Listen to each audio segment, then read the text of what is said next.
La Polynésie célèbre aujourd'hui la Journée des Nations Unies. Une cérémonie officielle s'est tenue ce matin à Tarahui, marquée par la levée des drapeaux devant les représentants du pays et de l'État. Un moment solennel pour affirmer l'attachement du Fénois aux valeurs et aux principes de l'ONU, malgré des relations parfois complexes entre les deux parties. Reportage de Laure Philibert et Sam Teinaouri. 4 drapeaux réunis pour marquer l'importance des valeurs prônées par l'ONU. Un symbole pour Tony Géros qui souhaitait marquer cette journée internationale des Nations Unies. C'est la 4e fois que le drapeau onusien est hissé officiellement sur le sol polynésien par une institution politique.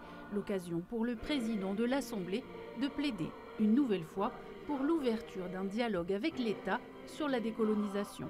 Au-delà du positionnement des uns et des autres par rapport à leur souveraineté, il y a quand même un organisme qui réunit tous ces peuples, ils sont 193 membres de l'Organisation des Nations Unies, pour essayer de faire prospérer la paix dans le dialogue.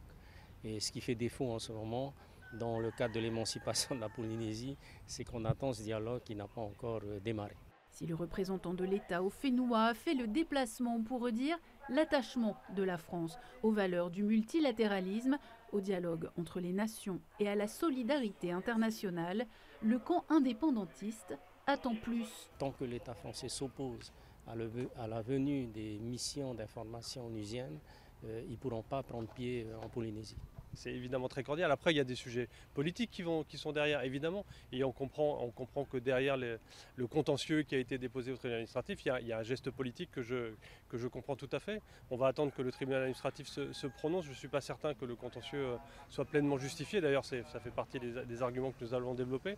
Quant au recours du président Brotherson, on va attendre de voir de quelle nature il est. Sur cette question du processus de décolonisation, la ministre des Outre-mer, Naïma Mouchou, a indiqué cette semaine que sa porte était ouverte à toutes les propositions.